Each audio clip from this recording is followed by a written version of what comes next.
What's up, everyone? It's Nick from Team Nitro YGO here, and today I am showing you the Dragoon Eldlich deck that I have been grinding the DB ladder with. At the time of recording, I'm at around 700 ranking after starting fresh from the new season, so the testing's been going very well. I just really like playing control decks. These are the decks I am by far the most comfortable with playing from a technical play perspective. I also just enjoy playing these kind of decks. I would rather answer the questions than ask the questions, even though in Yu-Gi-Oh! The correct thing is to ask the questions, but that's just the kind of way I like to play games like this. As always, the deck list is in the description. Along with an optimized deck list, I am missing some cards for this deck to make it as truly good as it could be. I took a lot of inspiration from the LCS Top 8 list, so as you can see, the optimized list is just that list. And then the actual list that I played is a bit different. I had to change some cards around because I am missing Pot of Prosperity and a bunch of other stuff. But anyway, I don't have a locals report because it doesn't really matter for this one. I did play it, I think, 2 or 3 different locals, and I only played against Meta once, and it was Dinosaur. That's the most meta thing I've played against in a week, so there's not really much you can gain out of that information, so that's why I'd rather just not give it. But anyway, without further ado, let's just get right into the deck list. So, like I said, we're playing Dragoon Eldlich, which means we have to play some Eldlich cards. Whoops. So the only Eldlich monster are 2 copies of the Golden Lord. The card's like kind of a brick going first. You don't really want to see it in your opening hand. Going second, it's really good because it helps you break boards and you can convert cards like Curse Eldland and your trap cards into actual advantage and disruption. And then obviously, since we're playing Dragoon, the 1 Red Eyes and the 1 Dark Magician, this deck needs a win condition, and Dragoon's just the best win condition for the way that the deck is built. Obviously, if you're playing a secondary engine like Zoo or Prankit or Orcus or something else like that, you have different win conditions. But if you want to play this deck like a pure control deck, which is what it's trying to do because trap cards are just so insane in this format, then you need to have a win condition, and this is the win condition. And then the only hand trap main is 3 Ash. It's just super flexible. It hits pretty much every deck. If you're naming a deck that doesn't have a card that gets hampered by Ash, then that deck is either tier 0 and everyone should be playing it, or it's fucking garbage. Because this thing should hit like every single deck in Yu-Gi-Oh! Like every deck has a card that you can Ash. Especially rogue decks. This card's much more likely to end a rogue player's turn than a meta player's turn, but it still just is a good disruption. It's also a zombie monster for Scarlet for when you run out of Eldliches, which actually comes up a lot in your grind games. Like sometimes they just like banish all your Eldliches and you need a zombie to summon from deck to make Dragoon via Anaconda, and this is the way to do it. So that's it for the monsters. Only 7. I wouldn't play any more. I wouldn't play any less. This is the perfect ratio. For spell cards, 3 Curse Eldland. This card is fucking nutty. This card searches your monsters, it searches your traps, its value, it's the fact that it's the same thing with like multi-roll and Will of the Salamander and cards like that. It's the fact that this gives you value every single turn until the game is over is what makes it so broken. Like, it's not just 1 turn of card advantage, it's 3 turns of card advantage. And then the best card draw spell, or at least the second best card draw spell, the best one I own is Extravagance. As you see the optimized list, I'm missing Prosperity. That card's just $1 million right now. Otherwise, I would play it because it just fixes consistency, helping you find a win condition and helping you find the specific traps you need. But this deck does need card advantage, and this is just the best source of it. Honestly, when I was playing the deck, the consistency was never really the issue for me. The issue was just finding the right trap cards, which is why I wanted to play it, which is why Prosperity is so good in this deck, because it finds you a win con or it finds you the right trap. So, but extra is still really good. Like a +1 is just insane. And then the actual you need a win con, so 3 Red Eyes Fusion. Not playing Insight again. Insight does increase the consistency of finding your win con, but it adds another brick to your deck in Red Eyes Wyvern, and the extra Insights are dead. Whereas if you just play 3 Red Eyes Fusion, you just need to see 1. And again, because you're trying to simplify the game state with trap cards, it doesn't matter if you don't find this right away. You have time because you're trying to disrupt your opponent with trap cards. You want to simplify the game state. Because once you're in a simplify, it's better just to activate this in a later turn than the first turn, because the 1 negate doesn't matter. Like, I'd rather just have trap cards. So that's it for the spells. Now moving on to the traps. For the Eldlich traps, playing 3 copies of Scarlet. Pretty obvious. Summoning Eldlich from deck, getting Golden Lands in end phases. This card's up. Again, I can summon Ash from deck when they banish all your Golden Lords. And then 3 copies of Conquistador and 2 copies of Hakera. I thought about playing the 3rd Hakera over a different card that you'll see later in the profile, but I just decided that 8 Eldlich cards is enough, because these cards, again, they're like bricks going second, you don't really want them. And they're only good when you're actively, you're already ahead and disrupting the opponent. If you're behind, these cards don't really do anything, so I'd rather just have better overall traps. And then the best trap in the deck, 3 Trap Trick. I don't understand why the LCS list was only playing 2 of this card. This card is nuts. Like, being able to go get any trap in your deck is insane. And, like, even though it locks you into only 1 card for the rest of the turn, you just make this the last card you activate, and all of a sudden you're just super far ahead. Like, this thing is ridiculous. I don't know why people wouldn't play 3. Like, I understand it's a hard one per turn, you don't want to see multiples of it, but, like, it's just so powerful of a card that, like, you want to see it. And then for the trap trick targets, 3 Dogmatica punishment. This card's very good. Like, it can be basically any form of disruption you want it to be. It can be 2 pops, it can be a banish, it can be whatever you want. I am missing the punishment targets to make this card, like, really, really good. Like, I'm missing the Ferrot and I'm missing some other things, but this card's still very good. And then I think the best trap in the format, 3 copies of Ice Dragon's Prison. This card is cocaine. This thing is so dumb. At the bare minimum, it's just a 1-for-1 that gives you a monster out of their graveyard, and at best it's an absolute blowout card that ends their turn. Like, this is an FTK against Dinosaur. Like, even against Trinket it can be good, because all their fusions are ignition effects.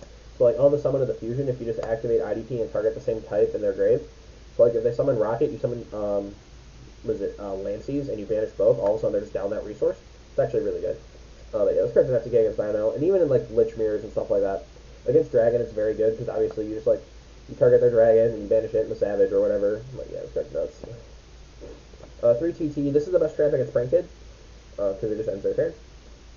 Against other combo decks, it's not as good, but it's still very good. Like, even in Control Mirrors, when your opponent, like, tries to push for game, like, in the Z matchup, you just, like, you wait for them to summon, like, Borbo, and then you just, like, TT them, and it ends their turn right there, because they wasted a normal, and they're down a bunch of extra deck resources. So, again, like, best trap against Prank Kid, too, because you want to hit their summon on the turn. This card's ass against Doll, but, like, who cares? Like, the rest of your cards are nuts against that matchup. And then 3 Strike. This is probably the best trap in the format, just because it actually is very good at stopping the chain. Like, your opponent just really can't respond to this at all.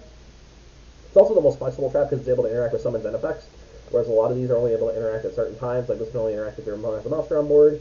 This can only interact with Graveyard. This can only interact with summons. This can interact at a ton of different points within the turn. And, like, going second, this is nuts. Like, if you combine it with any of these, like, let's say your Dragon opponent, like, makes a full board, you just, like, set a bunch of pass, they tidying you, and then they, like, summon, like, Brotar or whatever, and then you just go Torrential on the Brotar, they chain Savage, you chain Strike, they lose their whole board. And, like, the only thing you have to beat at that point is Boot Sector Launch. It's actually, like, insane. And then the last card in the deck is the main deck Imperial Order. I thought about playing the 3rd Hakero over this, but I wanted to play a more flexible card. And I chose Imperial Order. You could play the 3rd Hakero if you wanted, just to, like, make sure that you see Eldlich cards, because sometimes that is a problem with this deck, is that you don't see Eldlich cards.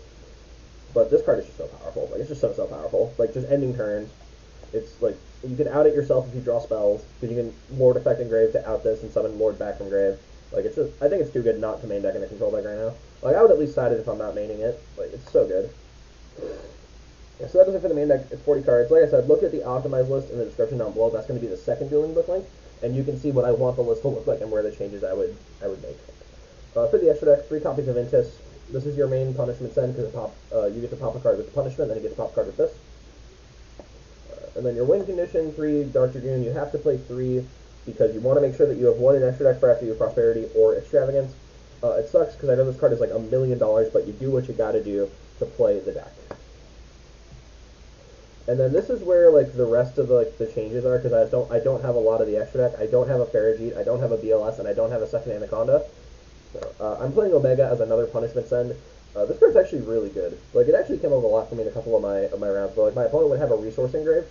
Like, I played against a Virtual Will player, and they had a Klinglong engrave. So I punishmented their M7, sent this, and then on my turn I shuffled back this and the Klinglong, and they lost that resource as a follow-up play. So, like, this card actually did come up for me a couple of times, but, like, I would just play the Ferrat, because the Ferrat came up more. Like, I just had so many times where, like, I would draw a Vanilla, or I would draw, like, a second Red Ice Fusion, and I would just want to, like, see a fresh card. For the XCs, the 1 Pleiades, never made it. The 1 Max, I made it once in time, and Leeb. The Leeb actually came up a ton, because I played against Dino, and this is a great punishment send against Dino, because it has 4,000 attacks, so you can out the UCT. But yeah, this is definitely the most cuttable card in the extra. Like, I did have it come up, which is really funny. The Max is obviously insane. Pleiades, I never made it, so I don't know how good it is. For the Link monsters, 3 Link Spider, you want to be able to convert your traps into a resource in the end phase. You could play an Imduk over this, but I just don't think it matters. Like, people are pretty good at their zone management, and if they're not, then, you know, whatever. Like, most of the time you just, like, have 2 traps, you go Spider into Spider, and then you make Verte. Like, you're doing Link Spider Imduk nonsense anyway. And then only 1 Verte, there should be 2, I just don't have a second one, but yeah, this card's insane. Like, this is just another way to access Red Ice Fusion if you don't draw Red Ice Fusion, which is what makes it so powerful. And then the last Link monster is a Nightmare Phoenix. I had this come up exactly 1 time, but it should be a second Verte. Moving on to the side deck. The side deck is where things get interesting. So 3 Lancia and 3 Nibiru. You would think that hand traps are bad enough in full deck because you're not able to convert the tempo you gain off of them. But what you get is and so instead of thinking like these cards and gaining tempo, think of them as giving you the ability to actually play the game. Because most decks, if they set up their full combo boards, have a way to break 4 or 5 set cards on the crackback on their next turn. So if you Nibiru them or you Lancia them, even though you're down a card and like you'd rather see purple, you're giving yourself the ability to actually play the game and flip up your trap cards. Because like if Dragon Link ends on the full board of Seal Bay, or they end on like Seal, Abyss, Savage, Tidying, then like that's just, there's 4 interactions for 4 of your trap cards. So you need to be able to hand trap them. And like against some rogue decks, these cards do just end their turn. Like this card's nuts against Dino, it's nuts against Phantom Knight. Even against Virtual World, this card's pretty good. Nib is just insane against every rogue combo deck. I don't like it as much against D-Link, just because like they can play so well through it, and the token is like an actual resource they can use. But against a lot of rogue decks, it's insane. 3 Cosmic, I think it's the best spell and trap removal the deck can play. You could play Heavy Storm Duster because you are playing 3 copies of Traptic in your deck, but I wanted a card that was good going first and going second, that was just super versatile, and this card was super versatile. And then the best card in my side deck, 3 copies of a Pointer of the Red Lotus. So for those of you who don't know what this card does, you pay 2,000 life points and reveal your hand. You get to see your opponent's hand and banish 1 card until the end phase. So the theory behind this card is you flip it up or you trap trick for it, and then you can activate it, you reveal your hand of like an Ash or something, and you can take the Lightning Storm, the Evenly Matched, the Twin Twisters, any big spell and trap removal spell out of their hand. So that way you're able to keep all of your back row. It's obviously less good if you trap trick it, because then that's the only thing you can do that turn. But like if you also, this card has versatility in the fact that like if you don't see a blowout card, you just take a combo card. So like when I did this against Dino, I just took their Miscellaneousaurus. Or not their their Oviraptor, and it just ended their turn. Like, their turn literally was over, they couldn't do anything. So, yeah, this card was very good. I don't know if I'd run it back, maybe there is a better trap you can play instead of a Pointer, but this card was very, very good for me in the locals that I played. And then lastly, 3 Anti-Spell. This comes in against everything. I mean, it's just, again, you want to shut off the blowout cards, and you also want to slow your opponent down. Like, I had this thing going first against D-Link to shut off, like, Boots Extra Launch and Dragon Ravine, and World Legacy Guard Dragon. If you wanted these to be judgments, or these to be judgments, you could make that argument, but like I don't think you need judgment. I'd rather just have cards that can be more versatile and actually like slow them down. Like 1-for-1s are actually like kind of garbage. Like the only 1-for-1 that I like is Ash Blossom because it's super versatile in what it can do. But like I want cards that can end my opponent's turn, and I want cards that generate me a ton of tempo, because when I'm playing a tempo game, my deck is just better at playing a tempo game. So like these cards generate tempo while also being blowouts, right? Like, this can take the Lightning Storm, this can just make them end their turn. So, that's why I don't really like Judgment and stuff like that. And also, like, the life point payment's, like, real.